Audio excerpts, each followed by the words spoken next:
Olá, meus jovens investidores de todas as idades, vamos olhar as principais informações atualizadas da Marco Polo, meus amigos. O que foi que aconteceu com as ações Pomo 3 e Pomo 4 para caírem mais de 10% em apenas um único pregão? O que foi que desagradou o mercado após a divulgação do seu último resultado trimestral? Esta e outras informações irei olhar com vocês ao longo deste vídeo. O que nós sabemos é o seguinte: enquanto o índice Ibovespa, principal índice da nossa bolsa, fechou ali próximo do 0 a 0, na região dos 177.900 pontos, as ações Pomo 3 e Pomo 4 lideraram a queda na nossa bolsa de valores no dia de hoje, queda entre 9% e 10%. Destaque para outras quedas como a Oi, Espaço Laser, GFEM, Westwing, Eternit, Pet Manguinhos, H4, Azevedo e Travassos Energia, Magazine Luiza, Brava Energia, Even, Marfrig, Alpargatas e CVC. Essas são ações que caíram mais de 4% no dia de hoje. E na alta, foram poucas ações com altas acima de 5%. Victor, Iguatemi, Nordon, Companhia Siderúrgica Nacional, aparentemente querendo reagir, alta de 6%. Enjoei, a Ferbasa 3 tem pouca liquidez, a ZEV4, Raizen subindo 7%, mas também uma ação que está a centavos, 28 centavos no dia em que eu gravo. Recruçou, Pague Menos e Tegma, meus amigos, das ações com liquidez, Tegma foi o grande destaque do dia de hoje. Então, meus amigos, no último resultado, a Marco Polo divulgou um lucro com uma queda de 15%, atingindo mais de 271 milhões de reais no último trimestre. Então, o que foi que desagradou o mercado para essas ações terem caído tanto? Vou olhar com vocês qual foi a perspectiva, qual foi o julgamento dos analistas em relação a esse último resultado da Marco Polo. Vamos fazer o seguinte, vamos olhar os principais pontos desse último resultado para a gente ver assim, em receita, em lucro, que são coisas básicas, né? Vamos ver, a produção, vamos ver.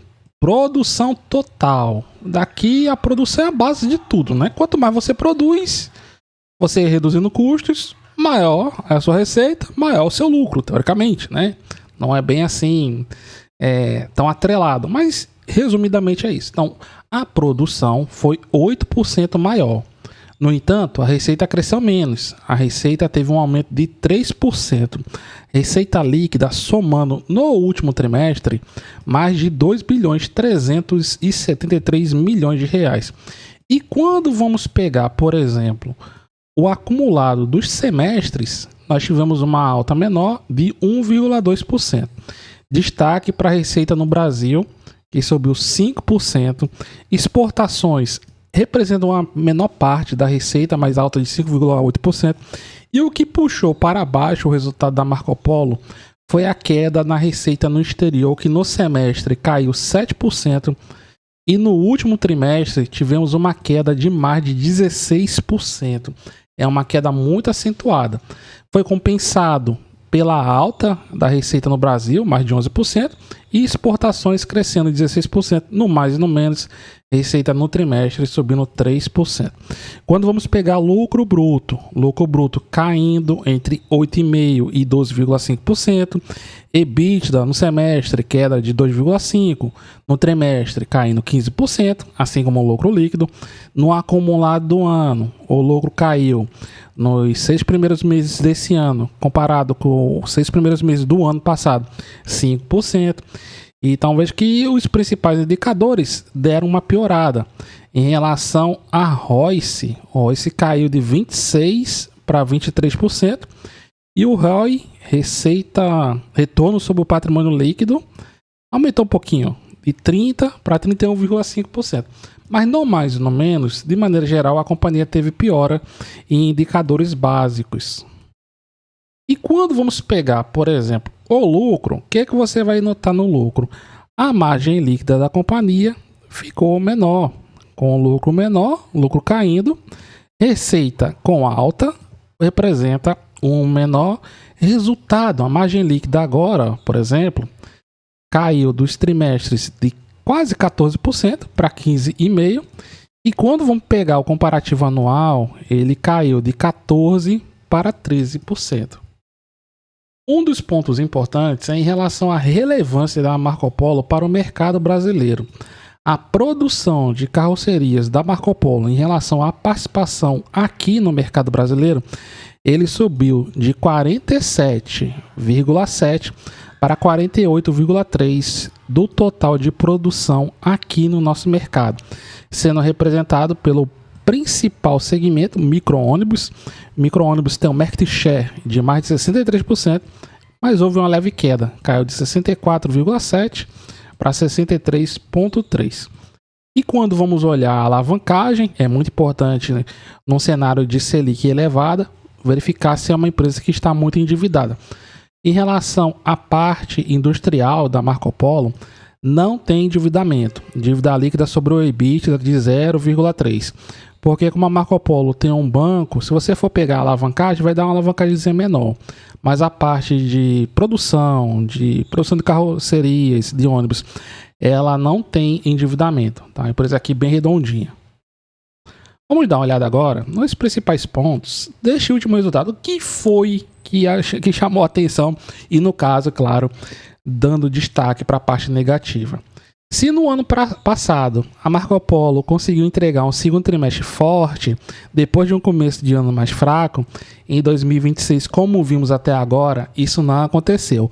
Em vários indicadores, a companhia reduziu o ritmo e entregou resultados piores em relação ao mesmo período do ano passado. Mas, de acordo com o BTG, isso já era esperado pelo mercado, já era esperado um resultado fraco. Tanto que as ações, eles destacam, né, que as ações já vinham caindo, uma queda de 12% antes desse resultado. E se nós pegarmos aqui as ações da Marco Polo, dá para perceber isso mesmo. Pomo 4, que é a ação de maior liquidez, só para a gente ver. Ó. Pomo 4, antes da divulgação desse resultado, ela já está caindo assim de forma contínua, né? Claro que tem as pequenas reações, mas ela tá caindo continuamente desde os R$7, ó, quando eu estava ali em abril, acima dos R$7.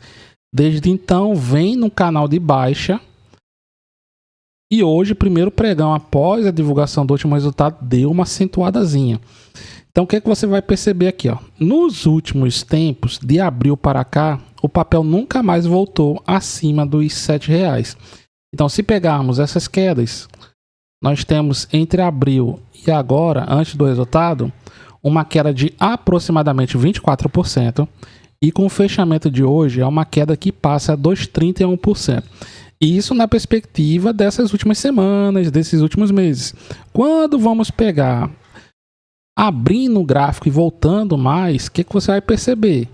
Que Marco Polo, ela está aqui, ó, abaixo dos R$5 novamente. Mesma região de preço que atingiu ali em abril de 2025. Em abril de 2025, buscou os R$4,54. O que aconteceu? O papel vinha caindo entre fevereiro e março. Estava ali na região dos R$7. Caiu, chegou nos R$4,54, R$4,50. Depois reagiu até chegar à região dos R$8. Então, foi uma alta de 100%. Por que isso é importante?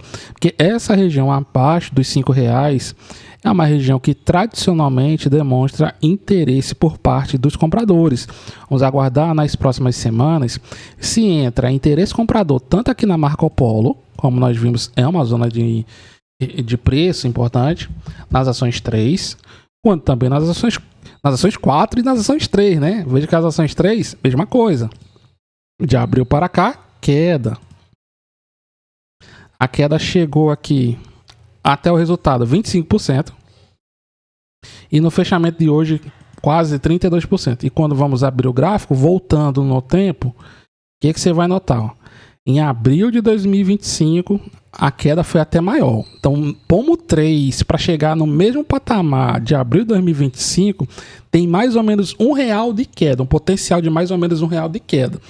Lá em 2025, atingiu os 3,50 entre março e abril. E quando foi ali de agosto para setembro, o papel já estava nos 6,77. Então veja que esta região, ó, abaixo dos R$ 5, tanto para Pomo 3 quanto também para Pomo 4, é uma região que costuma ser de grande interesse dos compradores. Vamos ver se vai apresentar algum tipo de reação, como apresentou na outra vez. Agora, o que você tem que ficar de olho? O resultado, que já era esperado ruim, ele veio ainda pior do que o mercado estava esperando. Toda essa parte aqui de porcentagem de queda, nós já falamos aqui anteriormente, né? Embora o lucro ele tenha superado as expectativas dos analistas, que já era de uma redução, o desempenho operacional como um todo foi mais desfavorável do que o previsto. A combinação de um mix de produtos pior e de exportações mais fracas resultou numa queda generalizada de margens da companhia. Então, esse é o famoso trimestre para esquecer, na opinião do BTG. Para os analistas, a Marco Polo reportou uma combinação de resultados fracos com números abaixo das expectativas dos principais bancos e casas de análise. Então, é um trimestre para não ser lembrado. E em relação aos próximos meses, próximos trimestres, quais são as perspectivas? Olha, na opinião do BTG, a situação não deve melhorar tão cedo. A administração sinalizou uma perspectiva mais fraca no curto prazo para o segmento de ônibus urbano, refletindo a cautela dos operadores diante da alta do preço do diesel e da limitada capacidade de repassar esses custos à tarifa. Em contrapartida, aqui é o ponto negativo, né? Vamos ver o ponto positivo. Em contrapartida, o segmento de ônibus rodoviários deve apresentar recuperação no segundo semestre de 2026, apoiado por fatores sazonais e por uma demanda mais forte por transporte intermunicipal. E em relação ao desempenho, de acordo com o Bradesco, o segundo semestre, apesar de ter perspectivas mais favoráveis, é um semestre que ainda os investidores vão ter cautela em relação com a Marco Polo. A XP, por sua vez, ainda não entendeu bem e não sabe analisar, não sabe precisar se o mercado entendeu bem esse resultado. Então, eles dizem, os analistas da XP, e embora esperemos um pano de fundo sazonal mais favorável ao longo do segundo semestre, apoiado por maiores volumes de ônibus rodoviários e por um impulso temporário da Move Brasil, no terceiro trimestre, os ventos contrários em outras divisões de geografia continuam se acumulando, aqui principalmente receitas internacionais. O Citi considera que a base de comparação também é desafiadora. Por quê? O segundo trimestre de 2025 foi um trimestre de reforço, né? Foi um trimestre de forte recuperação, de forte desempenho. Então eles dizem o seguinte, ó, que no terceiro trimestre, apesar do cenário estar ainda bem desafiador, eles vão colher os frutos, ainda que de forma modesta, principalmente impactado pelo aumento de pedidos de ônibus rodoviários e contribuições do programa governamental Move Brasil. E você, meu amigo, o que você aguarda da Marco Polo? Deixe abaixo no seu comentário. Se gostou, deixe seu like. Muito obrigado a todos, tudo de bom? Nos vemos nas cenas dos próximos capítulos e até mais.